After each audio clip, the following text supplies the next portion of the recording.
Good evening students. सबसे पहले आपको और आपके पूरे परिवार को मकर संक्रांति की ढेर सारी शुभकामनाएं। इससे पहले 100 प्रश्नों का संग्रह लाया गया था बायोलॉजी का, जिसमें आप लोगों ने बहुत अच्छा प्यार दिए। उसी के उपरांत आज टॉप 50 क्वेश्चन को लाया जा रहा है। ये दोनों वीडियो आप लोग के एग्जाम के लिए हेल्पफुल रहेगा। यदि आप इस दोनों क्लास को देख लेते हैं तो साइंस से आने वाले बायोलॉजी के प्रश्न एक भी आपसे नहीं छूटेगा। तो चलिए आपका समय व्यर्थ नहीं करते हैं, सीधे वीडियो को शुरू करते हैं। वैसे पौधे जो पोषण के लिए सड़ी गली चीजों पर आश्रित रहते हैं वे क्या कहलाते हैं? यहाँ पर मिस प्रिंट है, वैसे पौधे नहीं होकर वैसे जीव होना चाहिए था। यानी कि वैसे जीव जो पोषण के लिए सड़ी गली चीजों पर आश्रित रहते हैं वे क्या कहलाते हैं? तो वैसा जीव जो सड़ी गली जीवों पर आश्रित रहते हैं उसे परजीवी मृतजीवी कहते हैं। तो ऑप्शन देख लीजिए, परजीवी, मृतजीवी, स्वपोषी, परपोषी। यानी कि वैसा जीव जो सड़े गले जीवों से या सड़े गले पेड़ पौधे से अपना पोषण प्राप्त करते हैं उसे मृतजीवी पोषण कहते हैं। ऑप्शन नंबर ख राइट आंसर है। स्वपोषी भोजन के लिए आवश्यक है। अब देखिए, तो स्वपोषी भोजन के लिए मुख्य रूप से 4 चीज आवश्यक होता है: जल, सूर्य प्रकाश, कार्बन डाइऑक्साइड और क्लोरोफिल। तो स्वपोषी भोजन संश्लेषण करते हैं ये हरे पेड़ पौधे और हरे शैवाल करते हैं। ऑप्शन देखिए, chlorophyll, Surya Prakash, H2O, H2O एवं CO2, यानी कि ये सभी होते हैं स्वपोषी भोजन के लिए आवश्यक होते हैं। यानी कि घ नंबर राइट आंसर है। वायुमंडल में CO2 का प्रतिशत कितना है? तो वायुमंडल में CO2 का प्रतिशत 0.03% है।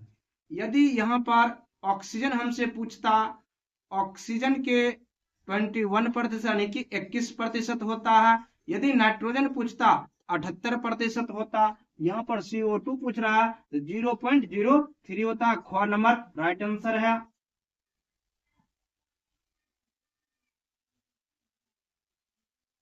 प्रश्न संख्या 4 देखिए, प्रकाश संश्लेषण प्रक्रिया निम्नलिखित में क्या नहीं होता है?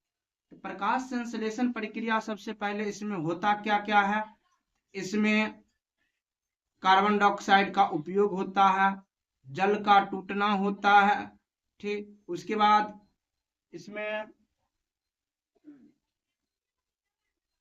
ऑक्सीजन का मुक्त होता है। यहाँ पर पूछ रहा क्या नहीं होता है? तो पानी का टूटना होता है, H2O जिसे कहते हैं। CO2 का मुक्त होना ये कभी नहीं होता है क्योंकि CO2 का उपयोग होता है। ऑक्सीजन का मुक्त होना हाँ ये होता है, और CO2 का उपयोग होता ना कि CO2 का मुक्त होता। यानी ख नंबर राइट आंसर है। इनमें किसके द्वारा अमीबा भोजन का अंतर्ग्रहण करता है? तो अमीबा एक प्रकार के मृदुजलीय प्राणी संपोषी प्रोटोजोआ जीव होता है। इसका आकार जो होता है अनिश्चित होता है। ये भोजन जो पकड़ता है कुटपाद की मदद से पकड़ता है। तो कुटपाद यानी कि क नंबर राइट आंसर है। ग्रहणी भाग है, तो ग्रहणी को ही डेडुनम कहा जाता है, और डेडुनम कहिए या फिर ग्रहणी, ये छोटी आंत का भाग होता है। छोटी आंत के मुख्य रूप से 3 भाग होता है: डेडुनम, जेजुनम, इलियम। यहाँ पर देख लीजिए, मुख गुहा का, अमाशय का, वह दिखाई छोटी आंत का। तो ग्रहणी जो भाग होता है ये छोटी आंत का होता है, यानी कि ग नंबर राइट आंसर है। ओजोन का निर्माण होता है, तो ओजोन का निर्माण जो होता है ऑक्सीजन के 3 परमाणुओं के मिलने से होता है। ओजोन के 2 परमाणुओं नहीं, ऑक्सीजन के 2 परमाणुओं से नहीं, ऑक्सीजन के 3 परमाणुओं से। ओजोन का निर्माण जो होता है ऑक्सीजन के 3 परमाणुओं से होता है, यानी कि ख नंबर राइट आंसर है। ओजोन परत के अवक्षय से कौन सी बीमारियां उत्पन्न होती है? अब देखिए, ओजोन परत का कार्य होता है सूर्य प्रकाश से आने वाले पराबैंगनी जो होती है सूर्य से, उसको रोकना होता है। यदि वो पराबैंगनी किरण पृथ्वी पर सीधे पहुंच जाती है तो स्थलीय जीव जंतु को त्वचा कैंसर, मोतियाबिंद, उत्परिवर्तन जैसे बीमारियों का सामना करना पड़ेगा। तो त्वचा कैंसर भी होता है, मोतियाबिंद भी होता है, उत्परिवर्तन भी होता है, यानी कि इनमें से सभी ग नंबर राइट आंसर है। प्रश्न संख्या 9 देखिए, अंटार्कटिका के ऊपर ओजोन स्तर में आई कमी को क्या कहा जाता है? तो अंटार्कटिका के ऊपर जो स्तर में कमी आई है उसे ओजोन छिद्र का नाम दिया गया। यह करा CFC, ये ते ओजोन परत को नष्ट करने के कम ओजोन परत को नष्ट करता है। क्लोरोफ्लोरोकार्बन ये नहीं होगा, एरोसोल भी नहीं होगा। हाँ, ओजोन छिद्र नाम दिया गया, यानी कि ग नंबर राइट आंसर है। प्रश्न संख्या 10 देखिए, पर्यावरण के अंतर्गत आते हैं। तो पर्यावरण के अंतर्गत मुख्य रूप से 4 चीज आते हैं, जलमंडल, स्थल मंडल, जीव मंडल और एक वायुमंडल। यहाँ पर देखिए जलमंडल, स्थल मंडल, वायुमंडल और घोर, यानी कि इनमें से सभी।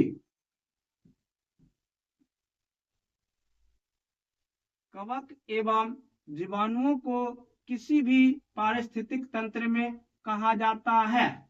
अब देखिए, कवक और जीवाणु जो होता है किसी भी पारिस्थितिक तंत्र में अपघटक का कार्य करता है, क्योंकि ये सड़े गले पेड़ पौधे या मृत जंतुओं को अपघटन करने का कार्य करते हैं। उत्पादक हरे पेड़ पौधे होते हैं, उपभोक्ता जो हरे पेड़ पौधे पर मुख्य रूप से यानी कि डायरेक्ट या इनडायरेक्ट जो आश्रित रहता है उसे उपभोक्ता कहते हैं। और अपघटक जो होता है कवक और जीवाणु होता है। तो ग नंबर राइट आंसर है।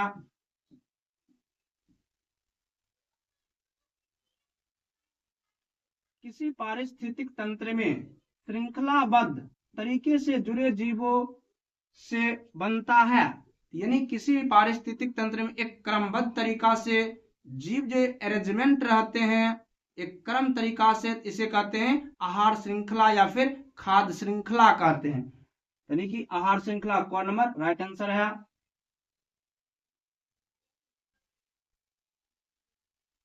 आहार श्रृंखला के विभिन्न स्तरों को क्या कहा जाता है? आहार श्रृंखला के विभिन्न स्तरों को पोषण स्तर कहा जाता है। उत्पादक हरे पेड़ पौधे, उपभोक्ता जो उत्पादक पर आश्रित रहते हैं, और आहार श्रृंखला के विभिन्न स्तरों को पोषी स्तर कहिए, यानी ग नंबर राइट आंसर है।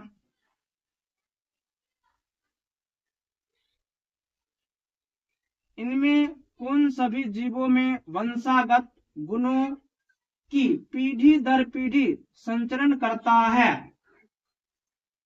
तो माता पिता यानी कि जनक से संतानों में गुणों का संचरण जो होता है ये जीन के माध्यम से होता है। तो एक आ रहा यानी कि क आ रहा लिंक क्रोमोसोम, ऑटोसोम, यानी कि जीन के द्वारा, यानी कि ग नंबर राइट आंसर है।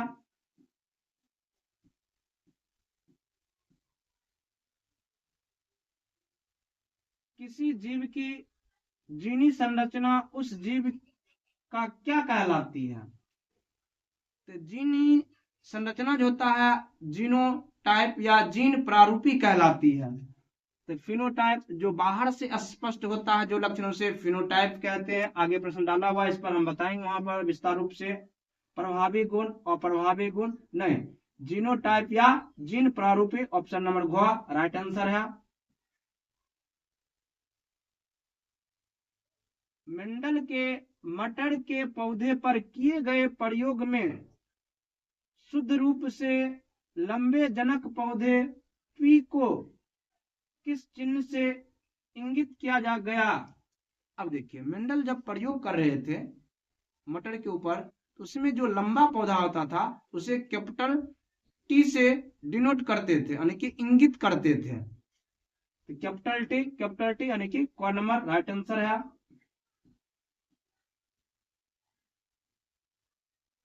मेंडल के एक संकरण प्रयोग की F1 पीढ़ी में उत्पन्न मटर के संकर लंबे पौधे को किस चिन्ह से दर्शाया गया? जब मेंडल प्रथम सिद्धांत या प्रयोग यानी कि मोनोहाइब्रिड कर रहे थे, उसमें एक लंबे पौधे लिए यानी कि कैपिटल टे और एक नाटे पौधे लिए यानी कि स्मॉल टे, दोनों को आपस में क्रॉस पोलिनेशन करवाए तो प्रथम पीढ़ी में एक संतान प्राप्त हुआ, जिसे मेंडल ने कई बार दोहराया। हमेशा एक ही संतान प्राप्त होता था। तब मेंडल ने प्रथम पीढ़ी में प्राप्त संतान में जब सेल्फ पोलिनेशन करवाए तो अगले पीढ़ी में कुल 4 संतान प्राप्त हुए थे, जिसमें से 3 लंबा और एक नाटा था। तो यहाँ पर F1 पूछ रहा है, तो प्रथम पीढ़ी में यानी कि F1 में जो हुआ था कैपिटल टी स्मॉल टी संतान को इंगित किया गया था, यानी कि ख नंबर राइट आंसर है। मेंडल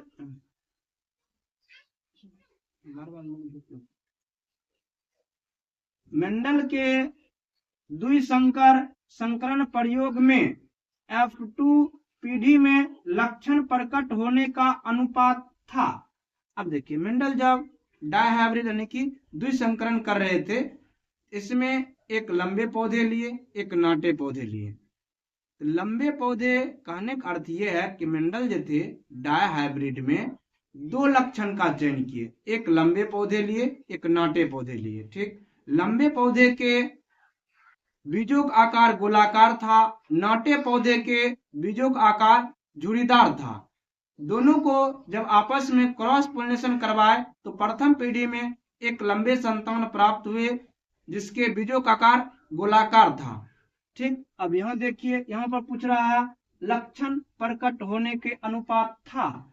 तो यहाँ पर दूसरा पीढ़ी में जब प्रथम पीढ़ी में जो संतान प्राप्त हुए थे उसमें सेल्फ पोलिनेशन करवाए तो अगले पीढ़ी में कुल 16 संतान प्राप्त हुए थे, जिसमें से 9 संतान लंबे जिसके बीजों का आकार गोलाकार था, 3 संतान नाटे जिसके बीजों का आकार गोलाकार था और 3 संतान लंबे जिसके बीजों का आकार झुर्रीदार था और 1 संतान नाटा जिसके बीजों का आकार झुर्रीदार था। यहाँ पर लक्षण प्रारूपी अनुपात जो था 9:3:3:1 था, यानी कि गोवा राइट आंसर है।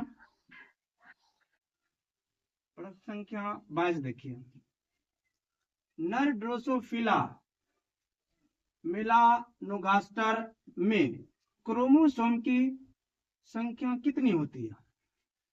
तो नर ड्रोसोफिला जो होता है इसमें कुल गुणसूत्र कहिए या फिर क्रोमोसोम कहिए, इसमें 8 होता है, जिसमें से 6 समजात गुणसूत्र होता है।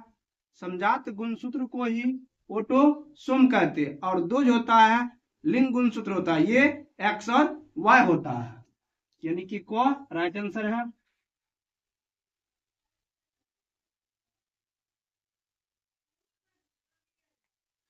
फिलोसफिक जोलॉजिक नामक पुस्तक किसके द्वारा लिखी गई? तो फिलोसफिक जोलॉजिक पुस्तक जो थी ये लेमार्क जी के द्वारा लिखी गई थी, जो 1809 ईस्वी में प्रकाशन किया गया।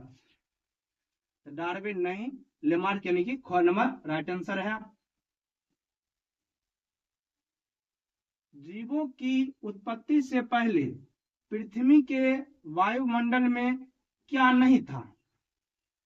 जब ब्रह्मांड की उत्पत्ति हुई थी लगभग 200 मिलियन वर्ष पूर्व, उसके बाद जीवन की उत्पत्ति 4.5 मिलियन वर्ष पूर्व हुई थी। तो उस समय प्रारंभ में नाइट्रोजन था, हाइड्रोजन था, अमोनिया था, लेकिन उस समय था वायुमंडल में ऑक्सीजन नहीं था। तो देख लीजिए CO2, हाँ ये था, NO2 ये भी था, और ऑक्सीजन जो था उस समय नहीं था, तो गोवा राइट आंसर है।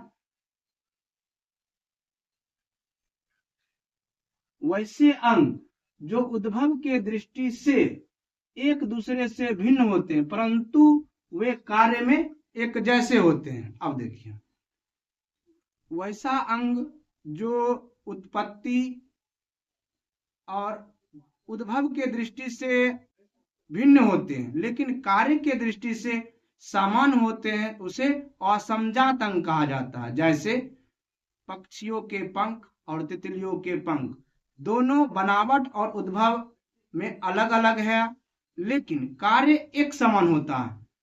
तो देख लीजिए, असमजात अंग यानी कि क राइट आंसर है।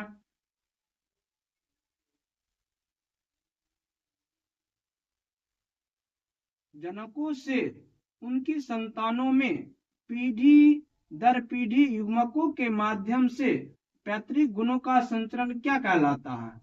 जब जनकों से पीढ़ी दर पीढ़ी युग्मकों के माध्यम से गुणों या लक्षणों का स्थानांतरण होता है तो इस प्रक्रिया को आनुवांशिकता कहा जाता है। तो देख लीजिए, विविधता आनुवांशिकता यानी कि ख नंबर राइट आंसर है। आनुवांशिकता का पिता किसे कहा जाता है? ये सबसे आसान सवाल है और ये रिपीटेड सवाल है 10वां के लिए। तो आनुवांशिकी के पिता ग्रेगर जॉन मेंडल जी को कहा जाता है। तो देख लीजिए, चार्ल्स रॉबर्ट डार्विन नहीं, ग्रेगर जॉन मेंडल यानी कि गोवा राइट आंसर है।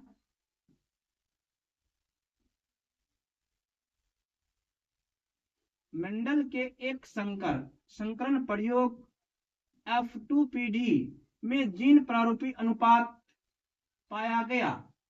तो मेंडल जब मोनोहाइब्रिड यानी कि एक संकरण जब कर रहे थे, इसमें एक लंबे पौधे लिए, एक नाटे पौधे लिए, दोनों को आपस में क्रॉस करवाए तो प्रथम पीढ़ी में एक संतान प्राप्त हुआ।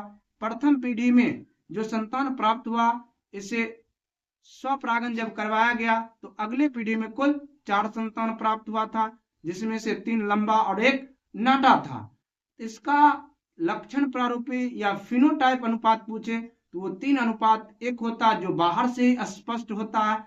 जो जीन प्रारूपी अनुपात जो होता है, यानी कि आंतरिक गुणों, वो 1:2:1 होता है, यानी कि ख राइट आंसर है।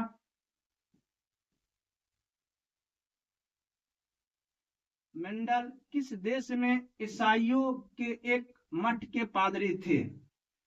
अब देखिए, मेंडल जी का जन्म 22 जुलाई 1822 ईस्वी के ऑस्ट्रिया देश के ब्रून नामक शहर में हुआ था, यानी कि घ राइट आंसर है। उपार्जित लक्षणों का वंशागत सिद्धांत किसका मत है?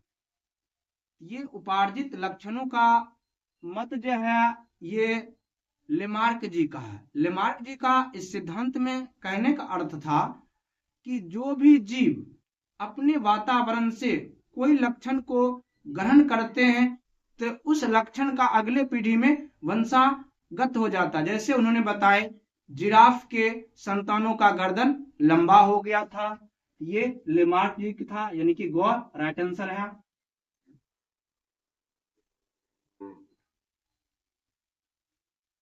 प्राकृतिक चयन द्वारा प्राणियों का विकास किसका मत है? तो प्राकृतिक चयन द्वारा ये मत जो था डार्विन जी का है। इस मत में उन्होंने बताया कि जो जीव प्रकृति के अनुसार अनुकूलित होगा वो जीवित रहेगा, जो प्रकृति के अनुसार अनुकूलित नहीं रहेगा वो धीरे धीरे नष्ट हो जाएगा। ये डार्विन जी का था, यानी कि डार्विनवाद को राइट आंसर है। प्रकृति योग्यतम तथा अनुकूल विविधता वाले जीवों को चुन लेती है तथा अयोग्य एवं प्रतिकूल विविधता वाले जीवों को नष्ट कर देती है। यह कथन किसका है? तो यह कथन जो था डार्विन जी का था। इसी कथन में बताए थे कि जो जीव अपने वातावरण के प्रति अनुकूलित रहेगा तो प्रकृति उस जीव को चयन करेगा। जो जीव अपने वातावरण के प्रति अनुकूलित नहीं रहेगा तो वह जीव धीरे धीरे नष्ट हो जाएगा। यानी यह सिद्धांत था डार्विन जी का। ऑप्शन नंबर घ राइट आंसर है। लेमार्कवाद का खंडन करने वाले जर्मन वैज्ञानिक जिन्होंने चूहों की पूंछ पर प्रयोग किया कौन थे? लेमार्कवाद का खंडन जो किए थे ये जर्मन वैज्ञानिक वाइसमैन थे। इन्होंने 21 पीढ़ी तक चूहे के पूंछ को काटकर उसे जनन करने दिया गया, लेकिन एक भी पीढ़ी ऐसा नहीं था जिसमें कटे हुए पूंछ वाले संतान का जन्म हुआ था। क्योंकि लेमार्क जी बताए थे कि जो जीव अपने बाहरी वातावरण से लक्षण को ग्रहण करते हैं वह वंशागत हो जाता, लेकिन ऐसा होता नहीं है। इसका खंडन जो किए थे वाइसमैन किए थे। ख नंबर राइट आंसर है। दी ओरिजिन ऑफ स्पेसीज नामक पुस्तक किसकी है? तो दी ओरिजिन ऑफ स्पेसीज नामक पुस्तक ये डार्विन जी का है, जिन्होंने 1859 ईस्वी में प्रकाशित किए थे और इसमें अपने सिद्धांतों का वर्णन किए थे। तो डार्विन यानी कि क राइट आंसर है।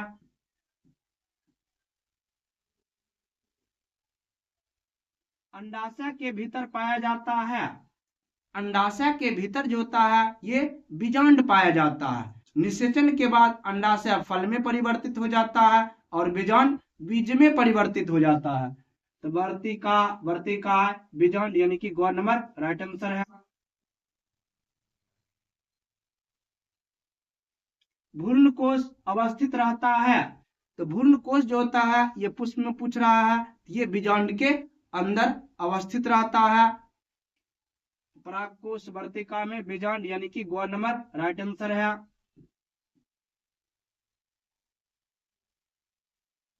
पराग कणों का परागकोश से निकलकर पुष्प के वर्तिकाग्र तक पहुंचने की क्रिया कहलाती है। तो जब परागकोश से परागकण निकलकर उसी प्रजाति के पुष्प के वर्तिकाग्र से चिपक जाता है यानी कि स्थानांतरण हो जाता है वर्तिकाग्र पर, तो यह प्रक्रिया परागन कहलाती है पुष्प में। यानी कि क नंबर राइट आंसर है।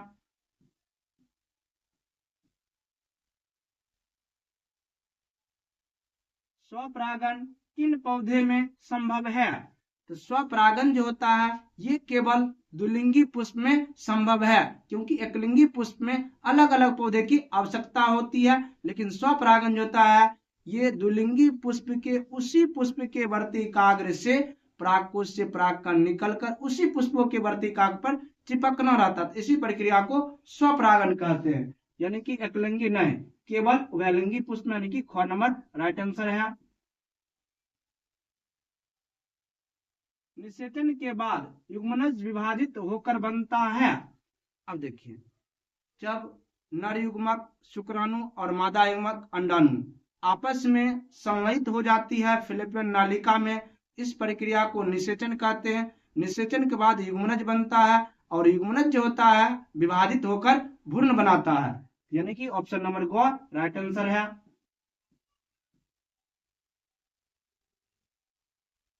शुक्राणुओं का संग्रह स्थान जहां वे परिपक्व होकर सक्रिय बनते हैं। शुक्राणु का निर्माण जो होता है ये पुरुष के वृषण में होता है, जबकि इसका संग्रह स्थान और परिपक्व स्थान जो होता है ये अधिवृषण होता है। तो ग नंबर राइट आंसर है।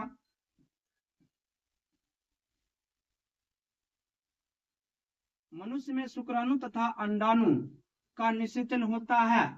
तो मनुष्य में शुक्राणु और अंडाणु का निषेचन जो होता है मादा के फिलिपियन नलिका कहिए, फिलिपियन ट्यूब कहिए या फिर अंडवाहिनी नली कहिए। तो देख लीजिए, मादा की योनि नहीं, गर्भाशय नहीं, फिलिपियन नलिका में, यानी कि ग नंबर राइट आंसर है।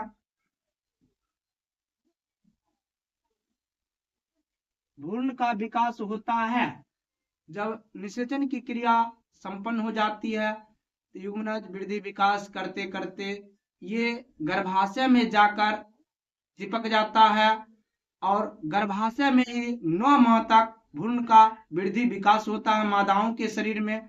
ऑप्शन देख लीजिए, गर्भाशय में, यानी कि क नंबर राइट आंसर है।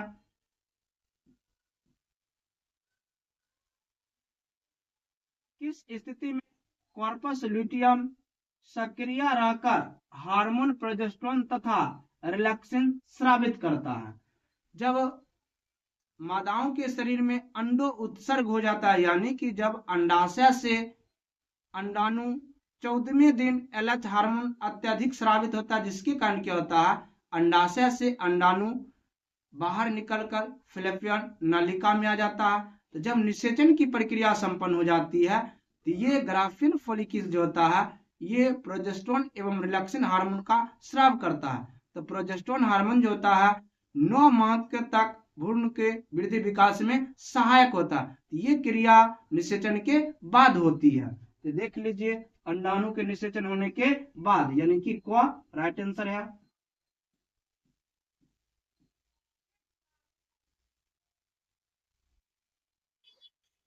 निम्नलिखित में कौन कौन लैंगिक संचारित रोग है? अब देखिए, इसी कहते हैं एसटीडीएस रोग या यौन संचारित रोग। वैसा रोग जो यौन संबंध के द्वारा एक व्यक्ति से दूसरे व्यक्ति में फैलता है उसे लैंगिक संचारित रोग या फिर यौन संचारित रोग या फिर एसटीडीएस के नाम से जाना जाता है, यानी कि सेक्सुअल ट्रांसमिटेड डिजीज। गोनेरिया हो सकता है, सिफिलिस हो सकता है, ट्राइकोमोनियासिस हो सकता है, एड्स जैसे खतरनाक बीमारी हो सकता है। तो देख लीजिए, गोनेरिया भी है, सिफिलिस भी, एड्स भी, यानी कि इनमें से सभी। ग नंबर राइट आंसर है। जनसंख्या नियंत्रण के लिए पुरुष द्वारा उपयोग में लाई जाने वाली एक सरल विधि है? तो जनसंख्या जान ही रहे हैं कि भारत चीन को पछाड़कर वर्तमान समय में 1 नंबर पर आ गया। तो जनसंख्या को नियंत्रण करना हमारे सभी देशवासियों के लिए अहम भूमिका होती है। तो जितना जितना संतान कम हो सके अच्छा रहेगा हमारे देश के लिए। जनसंख्या नियंत्रण पुरुष के लिए सबसे सरल विधि कॉन्डोम होता है। देख लीजिए, डायफ्राम स्त्री के लिए होता है, कॉपर टी स्त्री के लिए होता है, लूप भी होता है, ये स्त्री के लिए प्रयोग होता है, और कॉन्डोम जो होता है ये पुरुष के लिए होता है। तो घ राइट आंसर है। जनसंख्या नियंत्रण के लिए स्त्रियों द्वारा अपनाई जाने वाली एक सर्जरिकल विधि है? तो जब फीमेल में सर्जरिकल यानी कि ऑपरेशन बोल रहा है, सर्जरिकल विधि को महिलाओं में मादा नसबंदी या ट्यूबेक्टोटॉमी के नाम से जाना जाता है। तो कॉपर टी ये एक यांत्रिक विधि होती है। स्त्री नसबंदी को ही कहते हैं सर्जरिकल विधि, यानी कि ख नंबर राइट आंसर है।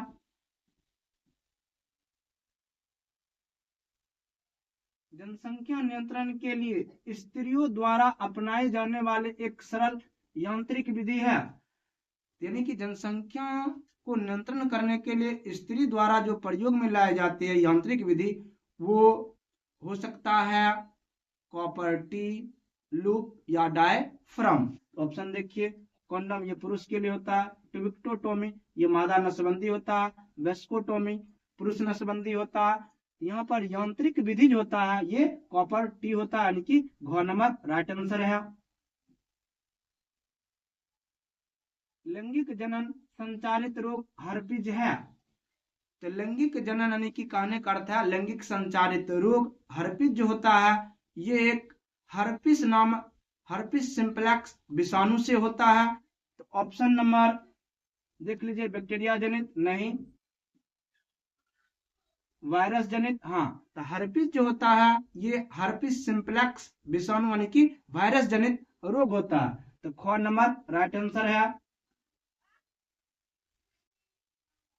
स्त्रियों के प्रजनन नलिकाओं का रोग ट्राइकोमोनियासिस है? स्त्रियों के प्रजनन अंग में होता है ट्राइकोमोनियासिस, ये एक प्रकार के प्रोटोजोआ जनित रोग होता है। तो देख लीजिए, बैक्टीरिया जनित, वायरस जनित यानी कि प्रोटोजोआ जनित रोग होता है ट्राइकोमोनियासिस, यानी कि ग नंबर राइट आंसर है।